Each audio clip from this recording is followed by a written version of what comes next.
نحمده ونصلي على رسوله الكريم أما بعد أعوذ بالله من الشيطان الرجيم بسم الله الرحمن الرحيم قل أعوذ برب الناس ملك الناس إله الناس من شر الوسواس الخناس الذي يوسوس في صدور الناس من الجنة والناس صدق اللہ العظیم۔ معزز سامعین اکرام، سورہ ناس کی تلاوت کی گئی ہے۔ یہ سورت مدنی ہے اور اس میں 6 آیتیں ہیں۔ پچھلے ہفتے جب سورہ فلق کی تفسیر ہوئی تھی تو اس وقت شان نزول میں یہ بتایا گیا تھا کہ سورہ فلق اور سورہ ناس کو اللہ تبارک و تعالیٰ نے ایک ساتھ جناب نبی کریم صلی اللہ علیہ وسلم پر نازل فرمایا تھا، اور اس کی وجہ یہ تھی کہ اس منافق نے جس نے آپ پر جادو کروایا تھا تو اس جادو میں 11 گرہیں تھی، اور ان آیتوں میں سے ایک ایک آیت کو پڑھتے تھے اور ایک ایک گرہ آپ علیہ الصلوۃ والسلام کھولتے جاتے اور آپ تندرست ہو گئے تھے اس کے بعد۔ تو اوپر والی سورہ فلق میں اللہ تبارک و تعالیٰ نے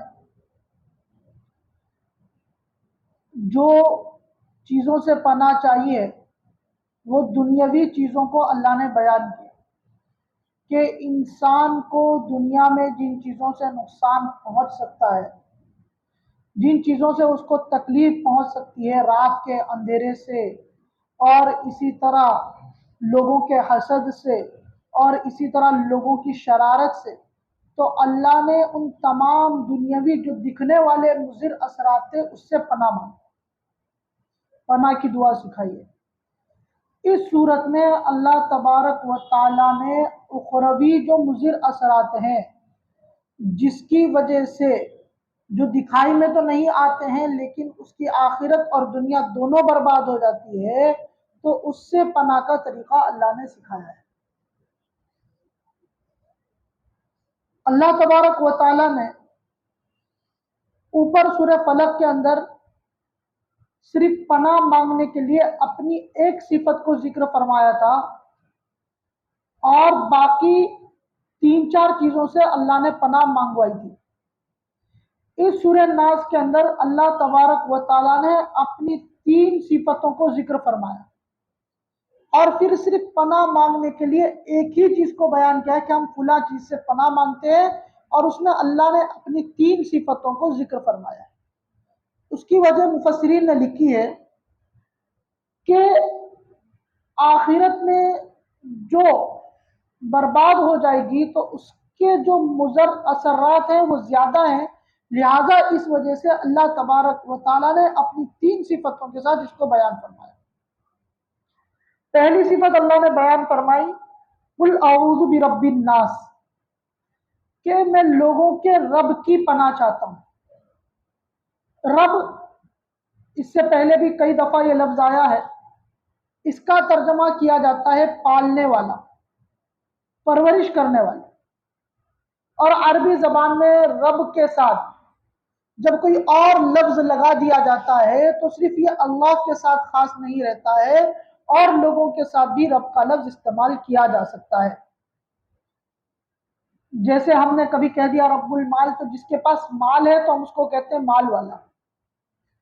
تو کسی کے پاس گھر ہے تو عربی میں اس کو رب الدار یعنی گھر کا پالنے والا، گھر کا نگہبان وغیرہ کر کے بھی اس کو استعمال کیا جاتا ہے۔ تو پہلی صفت اللہ نے اپنی جو بیان فرمائی کہ میں لوگوں کی پرورش کرنے والا اور لوگوں کو پالنے والا۔ دوسری صفت اللہ نے بیان فرمائی ملک الناس، کہ لوگوں کا بادشاہ۔ بادشاہ بھی، ملک بھی جو ہے وہ عام لفظ ہے کہ عام بادشاہوں کو بھی ملک کے لفظ سے استعمال کیا جاتا ہے۔ ہم اور اپنے تاریخ کی اگر کتابیں پڑھی ہو تو سلیمان کو بھی ملک کے لفظ سے استعمال کیا گیا ہے، اور حضرت عمر بن عبدالعزیز کو بھی ملک کے لفظ سے استعمال کیا گیا ہے۔ تو عربی میں بادشاہ کو ملک کہا جاتا ہے، تو یہ بھی عام لفظ ہے۔ تیسری صفت اللہ نے بیان کی الہ الناس، جو لوگوں کا معبود ہے۔ صرف یہی ایک صفت ہے جو اللہ تبارک و تعالیٰ کے ساتھ خاص ہے، اس میں کوئی اور شریک نہیں ہو سکتا ہے۔ اللہ تبارک و تعالیٰ نے یہاں پر تین صفتوں کو لا کر اپنی پہلی صفت پرورش والی، دوسری صفت بادشاہت والی، اور تیسری صفت معبودیت یعنی عبادت کے لائق جو ذات ہے، ان تینوں کو بیان کر کے اس بات کو بیان کر دیا کہ پہلی دو صفتیں کسی ایک آدمی میں جمع ہو سکتی ہے، پہلی میں سے ایک صفت بھی کسی ایک آدمی کے اندر ہو سکتی ہے، لیکن تینوں صفتیں صرف اور صرف اللہ کی ذات ہے جس کے اندر جمع ہو سکتی ہے، اس کے علاوہ کسی اور کے اندر یہ تینوں صفتیں ایک ساتھ جمع نہیں ہو سکتی۔ دوسری چیز اس طرف اشارہ کیا گیا ہے کہ یہ تینوں صفتوں کے اندر اگر کسی انسان کو گھر کا مالک بنا دیا جائے، وہ اپنے میاں اپنے بچوں کی پرورش کے لائق بن جائے، تو اللہ نے اس بات کو بتا دیا ہے کہ وہ بھی اپنے بچوں کے بارے میں پوچھ تاچھ قیامت کے دن اس سے کی جائے گی۔ تو ان تینوں صفتوں کو جو بیان کیا گیا ہے، ان ہر ایک صفت میں اللہ نے بتا دیا ہے کہ ان تینوں صفتوں میں سے ہر ایک صفت ایسی ہے کہ جس میں اس کے نیچے والے کے بارے میں اس سے پوچھ تاچھ ہوگی، اور وہ اپنے جو اس کے نیچے والا ہے وہ اگر کسی سے خوف کھاتا ہے، کسی سے ڈر لگتا ہے اس کو، تو سب سے پہلے وہ اپنے اس بڑے کے پاس بھاگ کر آتا ہے اور اس کی پناہ میں اپنے آپ کو لے آتا ہے۔ اگر گھر کا بڑا ہے، باپ ہے، اس کا بھائی ہے، اس کا چچا ہے، تو اگر اس اولاد کو کسی سے خطرہ ہے، کسی سے اپنی جان کا خطرہ ہے، تو سب سے پہلے اولاد بھاگ کر اپنے باپ کے پاس آتی ہے، اپنے ماں کے آنچل میں آتی ہے اور چھپ جاتی ہے۔ دوسری اللہ نے بادشاہت کی صفت بیان کی کہ رعایا کو اگر کوئی تکلیف ہوتی ہے تو سب سے پہلے اس رعایا اپنی بادشاہ کی طرف لوٹتی ہے کہ اس کا بادشاہ اس ملک کی حفاظت کرے گا، اپنی رعایا کی حفاظت کرے گا اپنے دشمنوں سے۔ تیسری صفت اللہ نے بیان کی معبود ہونے کی کہ جب بھی اس کے بندوں کو کوئی تکلیف لاحق ہوگی تو وہ بندہ اپنے معبود کی طرف، وہ عبادت کرنے والا اپنے معبود کی طرف رجوع کرے گا کہ اللہ جس کی میں عبادت کرتا ہوں اسی کی پناہ میں جا کر اسی سے مانگ کر میں اپنی تکلیف کو دور کر سکتا ہوں، اپنے وسوسے اور اپنے جو دشمن کے اثرات ہیں اس سے پناہ مانگ سکتا ہوں۔ لہٰذا اللہ نے ان تین صفتوں کو یہاں پر بیان کرنا۔ دوسری چیز، اس سورت کے اندر اللہ نے ایک لفظ کا 5 بار ذکر کیا ہے اور وہ ہے ناس۔ 5 مرتبہ اللہ نے اس لفظ کو اس سورت کے اندر ذکر فرمایا ہے، اور سورت کے اندر کل آیتیں 6 ہیں، ان میں سے 5 مرتبہ اللہ نے ناس کے لفظ کو استعمال فرمایا۔ مفسرین نے لکھا ہے کہ پانچوں لفظ کے استعمال کرنے میں الگ الگ وجہ بیان کی۔ پہلی چیز، پہلی مرتبہ قل اعوذ برب الناس میں جو ناس کا لفظ استعمال کیا گیا تو اس سے مراد انسان کا بچپنا ہے کہ جب وہ بچپن میں ہوتا ہے، چھوٹا بچہ ہوتا ہے، جس طرح اس کو اپنے پرورش کے لیے دوسرے کا وہ محتاج ہوتا ہے اپنی ہر چیز میں، تو اسی طرح اللہ نے یہاں پر رب لا کر اس بات کی طرف اشارہ کر دیا ہے کہ تم کو اگر اس سے پناہ چاہیے، یہ جو دشمن سے آگاہ کیا جا رہا ہے، تو اللہ کی پرورش میں آنا، اللہ کی پرورش مانگ، اللہ سے پناہ مانگنا اور اس کی پرورش میں آنا ضروری۔ دوسرے ناس سے مفسرین نے لکھا ہے کہ اس سے اللہ نے جوانوں کو مخاطب کیا ہے، اور اس کی طریقہ یہ بتایا مفسرین نے کہ یہاں پر ملک لائے اللہ کہ بادشاہت کا لفظ استعمال کیا ہے، اور کیونکہ لوگ جوانی میں سیاست کی طرف اور اس کی طرف زیادہ رجحان ہوتا ہے تو اللہ نے کہا ہے کہ بھئی جس طرف تمہارا رجحان اس طرف بڑھتا جائے تو اس وقت بھی تم اللہ کی پناہ چاہو۔ تیسرے ناس سے اللہ نے بڑھاپے کو مراد لیا ہے کہ بڑھاپے میں آنے کے بعد انسان سب کچھ چھوڑ چھاڑ کر اللہ کی عبادت میں مشغول ہو جاتا ہے، تو اس میں اللہ نے اپنے معبودیت کی اضافت کی ہے کہ جب تم اس میں آ جاؤ تو اللہ کی عبادت کر کے تم اس وسوسے اور اس شیطان کے خیالات سے پناہ چاہ سکو۔ چوتھا جو اللہ نے ناس استعمال کیا ہے، الذی یوسوس فی صدور الناس، تو مفسرین نے لکھا ہے کہ نیک لوگوں کو یہاں پر اللہ نے مراد لیا ہے، کہ بھئی جب نیک لوگ ہو جاتے ہیں تو اللہ نے ان کو مراد لیا ہے۔ اور پانچویں ناس میں اللہ نے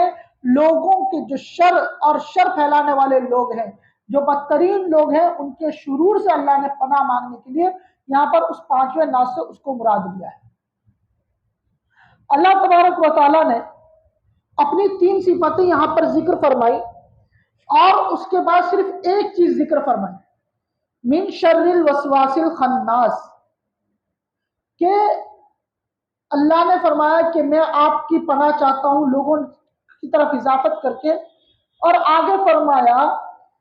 کہ پیچھے ہٹ جانے والے اور وسوسہ ڈالنے والے کے شر سے۔ وسواس یہ عربی زبان کا لفظ ہے اور اس کا ترجمہ ہوتا ہے وسوسہ ڈالنا۔ اب یہاں پر وسوسہ ڈالنے والا، اس سے مراد شیطان جنات ہے، اور اللہ نے سراپا وسواس یعنی وسوسہ ڈالنا، سراپا وسوسہ ڈالنے کو شیطان سے اس لیے تعبیر کیا، اس لیے کہ شیطان کا کام صرف ایک رہ گیا ہے کہ وہ لوگوں کے دلوں میں برائی کا وسوسہ ڈال کر اس کو آمادہ کرتا ہے کہ جس کی کوئی زبان اور کوئی آواز انسان کو نہیں سنائی دیتی، اس وسوسے کی کوئی آواز اور کوئی زبان نہیں سنائی دیتی، اس لیے یہاں پر اس کو وسواس سے تعبیر کیا گیا۔ خناس اس کا ترجمہ آتا ہے، حاصل لفظ کی ترجمہ ہے پیچھے ہٹ جانے والا۔ اصل میں جناب نبی کریم صلی اللہ علیہ وسلم کی ایک حدیث ہے کہ آپ نے فرمایا کہ انسان کے قلب میں 2 لوگوں کے گھر ہیں، ایک گھر میں فرشتہ ہے اور ایک گھر میں شیطان۔ فرشتہ اس انسان کو اللہ کے نیک کاموں کی طرف رغبت دلاتا رہتا ہے اور اس کی طرف ابھارتا رہتا ہے، اور جب اللہ کا نام لے کر وہ بندہ اللہ کے ذکر میں مشغول ہو جاتا ہے، نیک کاموں میں مشغول ہو جاتا ہے، اللہ کی عبادت میں اور نمازوں میں مشغول ہو جاتا ہے، اللہ کے ذکر میں مشغول ہو جاتا ہے، تو شیطان پیچھے ہٹ جاتا ہے۔ اور جب انسان اللہ کے کاموں سے غافل ہو کر پھر دنیاوی کاموں میں لگ جاتا ہے اور اللہ کی ذکر سے اور اللہ کی یاد سے غافل ہو جاتا ہے، تو پھر شیطان آگے آ جاتا ہے اور انسان کے دل پر اپنی چونچ مارتا ہے اور اس کے دل میں برے برے خیالات کے وساوس ڈالنے لگتا ہے۔ پھر جب انسان اللہ کا ذکر کرتا ہے تو پھر وہ پیچھے ہٹ جاتا ہے۔ تو یہاں پر اللہ نے اس کو تعبیر کیا خناس، کہ وہ پیچھے ہٹ جانے والا، کہ جب اللہ کا ذکر ہوتا ہے تو وہ پیچھے ہٹ جاتا ہے، اس کے بھی وسوسے سے اللہ ہم سب کی حفاظت فرمائے۔ اس صورت میں اللہ نے صرف شیطان کے وسوسے سے حفاظت کی دعا سکھائی۔ اب لفظی ترجمہ ایک بار دیکھ لیں، قل اعوذ برب الناس، قل مانے آپ کہہ دیجئے، اعوذ میں پناہ چاہتا ہوں، برب الناس لوگوں کے رب سے، ملک الناس اللہ نے آگے فرمایا لوگوں کے بادشاہ سے، الہ الناس اور لوگوں کے معبود سے، من شر الوسواس الخناس، شر کے معنی آتے ہیں برائی کے، اور وسواس وسوسہ ڈالنے والا، اصل ترجمہ وسوسہ ڈالنے کے ہیں، لیکن یہاں پر اللہ نے جو اس کو سراپا شیطان سے تعبیر کیا ہے تو وسوسہ ڈالنے والے کے شر سے، الخناس اور پیچھے ہٹ جانے والے کے شر سے، الذی یوسوس فی صدور الناس، الذی مانے جو، یوسوس وسوسہ ڈالتا ہے، فی صدور الناس، صدور مانے دل کے آتے ہیں، یہ صدور یہ صدر کی جمع ہے جس کے معنی دل کے آتے ہیں، لوگوں کے دلوں میں، کس کے شر اور کس کے وسوسے ڈالنے اور پیچھے ہٹ جانے والے کے شر سے، جو لوگوں کے دلوں میں وسوسہ ڈالتا ہے، من الجنۃ والناس، جنات میں سے اور انسانوں میں سے۔ اللہ نے یہاں پر انسانوں کا بھی تذکرہ کیا ہے، اس لیے کہ انسانوں میں سے بھی کچھ لوگ ایسے ہیں جو برائیوں کی طرف لوگوں کو آمادہ کرتے ہیں اور ان کے دلوں میں وسوسہ ڈالتے ہیں، لہذا اللہ نے ان کے شر سے بھی پناہ مانگنے کی دعا سکھائی۔ اب ایک بار پوری صورت کا ترجمہ دیکھ لیں، قل اعوذ برب الناس، آپ کہہ دیجئے کہ میں پناہ چاہتا ہوں لوگوں کے رب کی، ملک الناس لوگوں کے بادشاہ کی، الہ الناس اور لوگوں کے معبودوں کی میں پناہ چاہتا ہوں، من شر الوسواس الخناس وسوسہ ڈالنے والے اور پیچھے ہٹ جانے والے کے شر سے، الذی یوسوس فی صدور الناس جو لوگوں کے دلوں میں وسوسہ ڈالتا ہے، من الجنۃ والناس چاہے وہ جناتوں میں سے ہو یا آدمیوں میں سے ہو۔ اور اس صورت پر اللہ تبارک و تعالیٰ نے قرآن مجید کو مکمل فرما دیا۔ ایک تعبیر مفسرین نے لکھی ہے کہ افتتاح جو ہے وہ سورہ فاتحہ سے کیا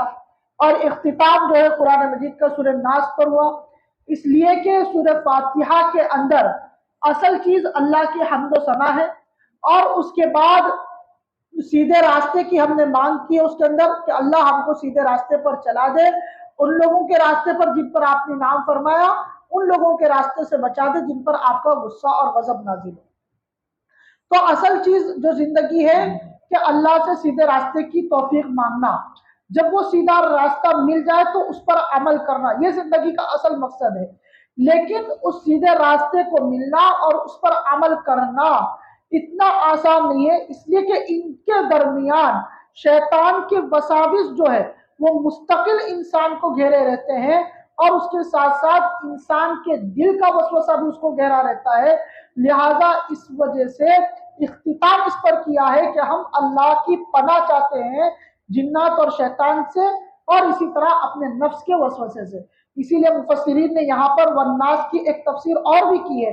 کہ لوگ جو ہے وہ تو ہے، بعض مفسرین نے کہا ہے کہ یہاں پر والناس سے مراد انسان کے دل کا وسوسہ ہے،